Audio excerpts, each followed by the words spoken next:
This is Pod Populi. Podcast for the people.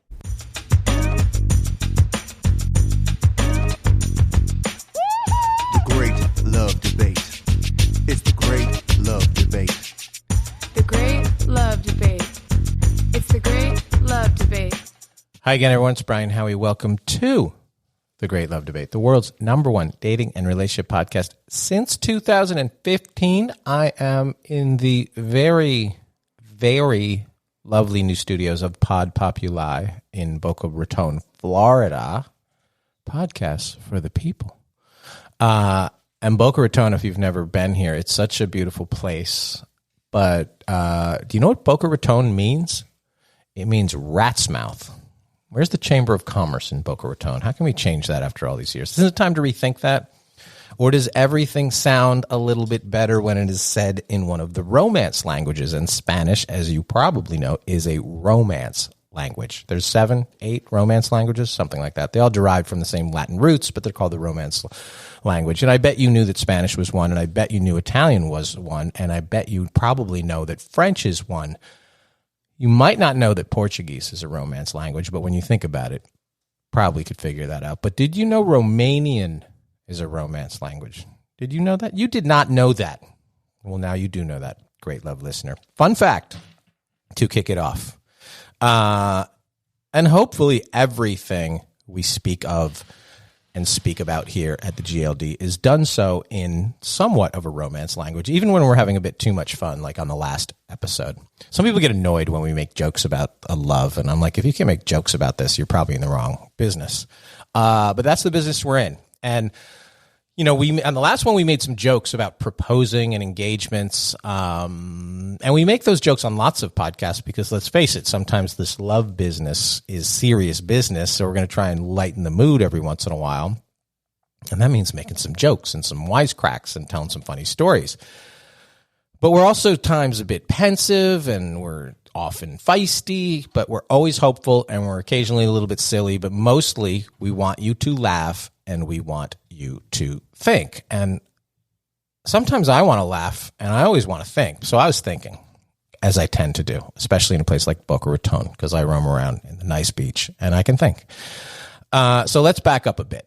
So before the engagements and the proposals and the I do's, I want to talk about the when.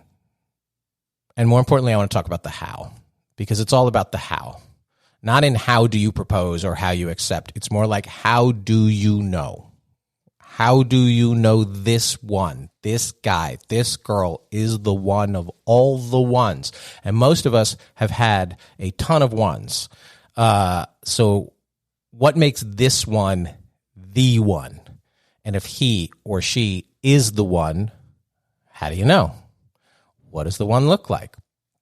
And obvious disclaimer, we're not talking about, I know with absolute certainty I'm going to spend the next 70 years with this person. It's more like, I know with absolute certainty that I want to spend the next 70 years with this person, or that I could spend 70 years with this person, which is both hopeful and practical. It's hopeful that you have 70 years left at all with anyone, but it's practical because it's not wishful thinking. It's not pie in the sky. It's not throwing a dart. It's, here is what I want, and this is who I want it with.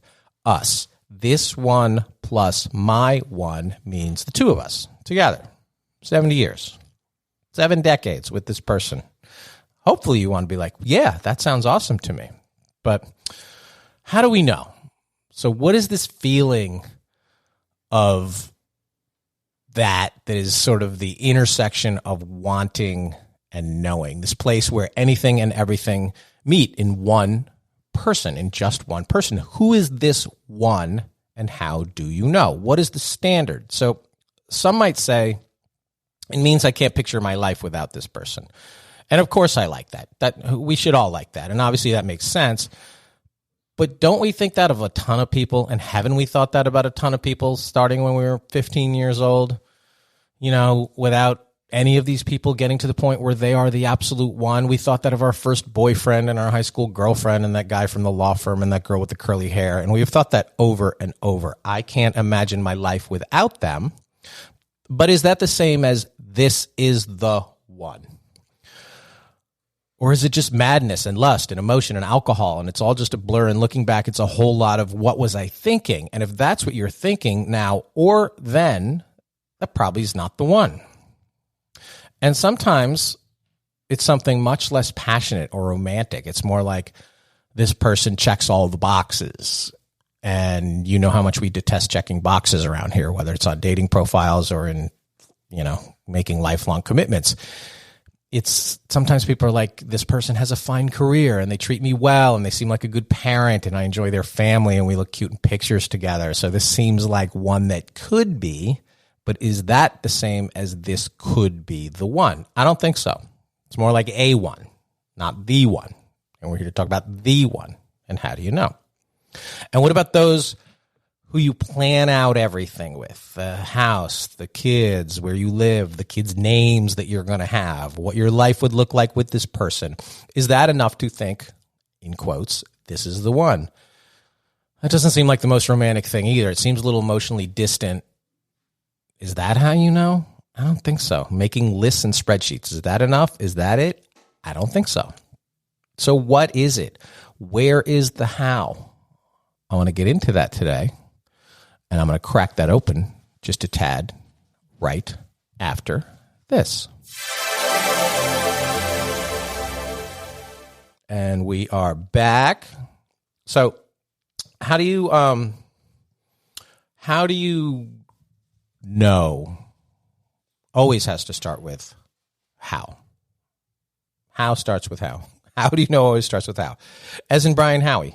Howie starts with how. So how does this person make me feel? How do I feel when I am with them and even without them? How do they make me feel special? How do they make me feel appreciated and respected and safe? How am I a better person because of them? How do they improve my confidence and my creativity? How do they make me somewhat, or especially overall, better? How is my world more complete with them in it? How do we complement each other? How do we grow? How do we share? How do we trust? How much can I be myself? And how often can I be these things I never knew I could be in a good way every single day? Because you got to ask all those things. And then you can start to know. Some people will say, but isn't it how much you love them? And maybe, but you can love lots of things and people and places like Boca Raton. And those things and people and places might not love you back. So you got to back it up and look at the love and then think, what does the love mean? And how does that affect how I feel about this person? And as you guys have heard me say on this show, almost from the time we first began this show, if you want to know what love is and what it looks like and what it feels like, you have to start out by defining what it means, because you can't find it unless you can recognize it. What is love to you? Because you got to find a definition that works, that you can understand, and that you can start to process. It's something that feels right and it makes sense to you. So to me, as I've told you guys many times before, love means that there's nothing I am doing that I wouldn't rather be doing with her. Does that mean I have to do everything with her? No, because she would be annoyed by that. Do I want to? Absolutely. You bet I do. Or to share it with her, or to tell her about it, or want her in some way to be a part of every aspect of my world and what I am thinking and what I am doing and what I want to share. To me, that's love. How do I know I love her? Because I have that. It's very clear. I have this, which means I have that. So how do you bridge that from I love her to I know she is the love of my life, or I love him to he is the love of my life? And again, I don't think that means there's one person, one soulmate, one love of your life, but it's how do I know that I want to spend 70 years with this person? Because I think it's that. Do I ever see a world or a time or a place where whatever I am doing, I wouldn't rather be doing with her?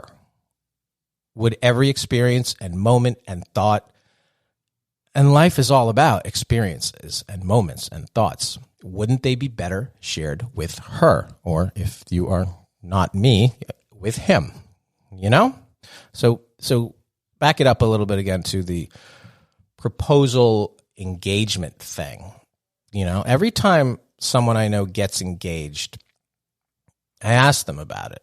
And I asked them a little bit like, oh, what did you do? And how did you ask? And where was it? And all that kind of like the nuts and bolts of the actual proposal. But what I really want to know, and what I eventually wade on into, is I ask what made them ask, or I ask what made them say yes. And there's a delicate way to do that. I don't ask them in an interrogative way. You know, this isn't CSI. I'm not like, what happened here?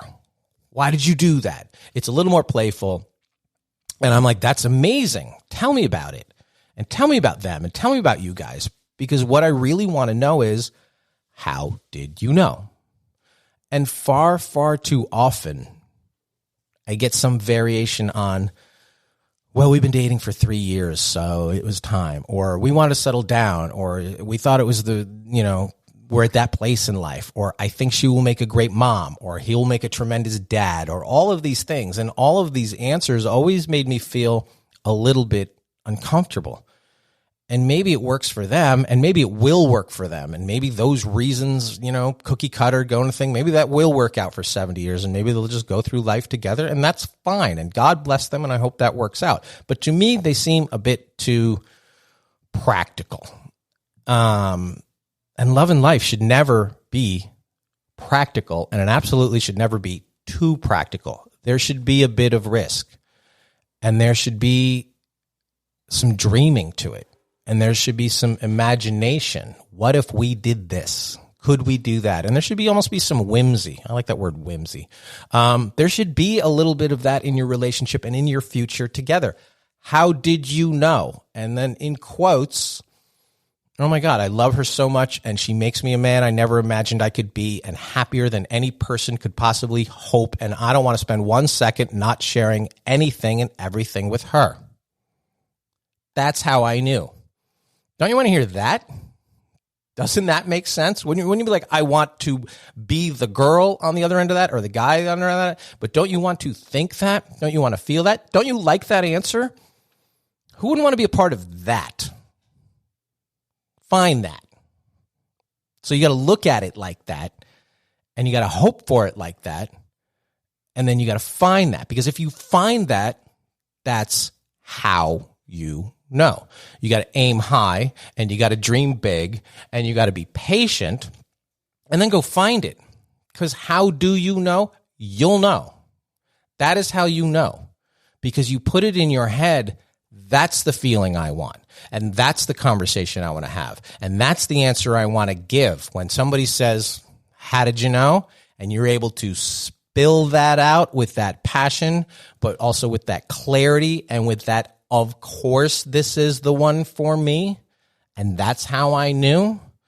It should be that concise. It should not be 8 seasons of How I Met Your Mother to answer the question. That I'm not sure. Did they answer the question? I don't know.